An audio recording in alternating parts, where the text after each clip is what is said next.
Shalom, berjumpa lagi di program Sekolah Sahabat 5 Menit GMAH Menteng. Program ini dibuat untuk memastikan jantung kerohanian kita tetap berdetak.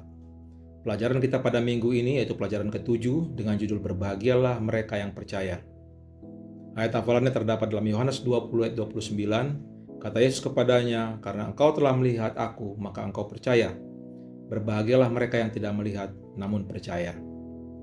Yohanes menulis tentang berbagai jenis orang, yaitu orang dengan latar belakang dan pengalaman yang berbeda-beda dan semuanya bersaksi mengenai Kristus. Ada pelajaran hari Minggu 10 November dengan judul Mengenang Kembali kepada Abraham. Abraham adalah bapa bangsa Yahudi. Dia menerima janji bahwa melalui dia semua bangsa akan diberkati. Berkat ini datang melalui Mesias yang lahir melalui garis keturunannya. Abraham juga merupakan bapa dari mereka yang merespons Allah dengan iman. Maka dikatakan, Abraham bapamu bersukacita bahwa ia akan melihat hariku. Dalam Yohanes 8 ayat 56. Pemuka agama itu mengatakan, bagaimana bisa sedangkan engkau belum 50 tahun berusia. Tapi Yesus katakan apa? Sebelum Abraham ada, aku telah ada. Dan untuk kesaksian Yesus mengenai Abraham ini, maka dia akan dilempari dengan batu. Abraham memiliki iman, maka disebut dia adalah bapa orang percaya. Dia tahu semua penebusan itu dan semua yang dijanjikan oleh Allah melalui hidupnya. Kita lihat pada hari Senin 11 November kesaksian mengenai Maria. Maria adalah orang yang menyaksikan segala dilakukan Kristus yang luar biasa bersama dengan Marta dan Lazarus. Dia melihat bagaimana Lazarus dibangkitkan dan banyak hal dia lihat. Sehingga dia meyakini bahwa ini adalah juru selamat. Dan dia tahu, sehingga dia memberikan pada waktu Yesus datang ke rumahnya, dia meminyaki Yesus dengan minyak yang sangat mahal. Dia menunjukkan imannya melalui perbuatan. Dan dia tidak menyanyiakan waktu untuk melayani Yesus. Lain dengan Yudas yang melihat peristiwa ini dan mengatakan dia melakukan hal yang sia-sia. Ini pelajaran buat kita adalah ketika kita mengimani sesuatu itu benar, apakah kita mau berkorban untuk itu? Seberapa banyak kita berkorban untuk menyatakan kebenaran Kristus? Pemberian yang harum baunya yang disedianya hendak ditaruh oleh Maria pada tubuh juru selamat yang sudah mati, kini dituangkan pada tubuhnya yang masih hidup. Pada waktu penguburan keharumannya hanya dapat menembusi kubur. Sekarang hal itu mengembirakan hatinya dengan jaminan iman dan kasih. Jadi Maria melakukannya dengan sungguh-sungguh. Dia tidak peduli akan minyak yang mahal yang dia tuangkan. Kemudian kita lihat lagi Pilatus yang bersaksi juga mengenai kebenaran Kristus. Dia dihadapkan kepada Kristus. Dan Kristus menyatakan kepada Pilatus, untuk itulah aku lahir. Dan untuk itulah aku datang ke dunia ini, supaya aku memberi kesaksian tentang kebenaran. Setiap orang yang berasal dari kebenaran mendengarkan suaraku.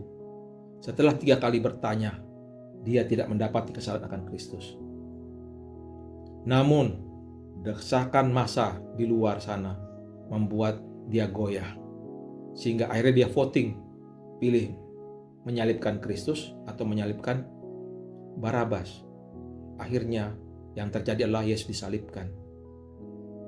Pilatus tahu kebenaran, sama, kita pun tahu kebenaran. Tapi hati-hati saudara, kadang-kadang hal yang benar pun suka di-voting.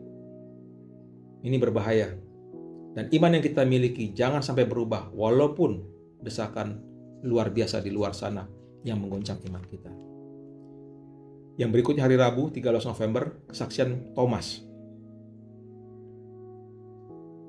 Thomas, dalam kisah ini kita tahu dia berkata ketika Yesus datang setelah Yesus bangkit, sebelum aku melihat bekas paku pada tangannya, sebelum aku mencucukkan jariku ke dalam bekas paku itu dan mencucukkan tanganku ke dalam lambungnya, sekali-kali aku tidak akan percaya. Thomas ini adalah orang yang mengikuti Yesus setiap hari. Dia tahu segitu banyak kebenaran. Dia tahu Yesus mati, dia tahu Yesus bangkit. Tapi ketika Yesus datang sebelum naik ke surga,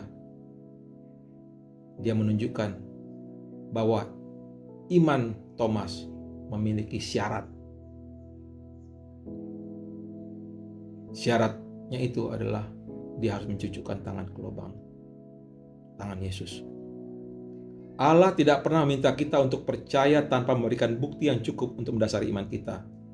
Melalui firman Tuhan, melalui ciptaan, dan melalui pengalaman pribadi, kita telah diberikan banyak sekali bukti yang luar biasa untuk iman kita kepada Yesus. Jadi berimanlah dengan sungguh-sungguh agar kita benar-benar menjadi pengikut Kristus yang setia. Bisa didiskusikan dalam kelas-kelas kita. Mengapa engkau percaya kepada Yesus? Apakah yang akan kau katakan?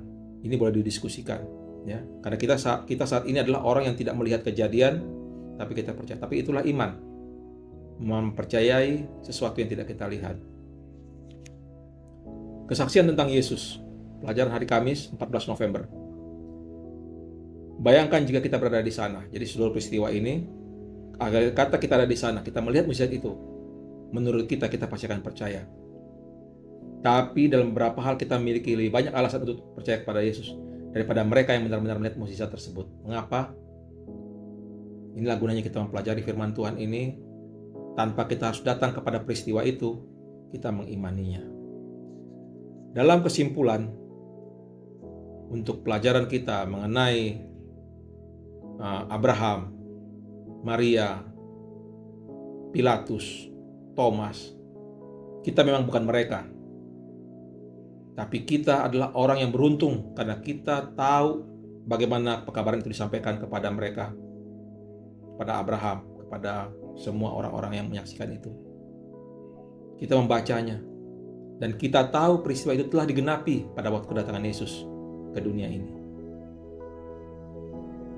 Apakah kita masih tidak percaya? Mari saudara kita diskusikan di kelas kita masing-masing. Bagaimana kita menjadi orang percaya yang beriman, yang mengetahui segala peristiwa itu dari sejak dibuatkan sampai digenapi. Kita tetap percaya walaupun kita tidak ada di sana dalam peristiwa itu.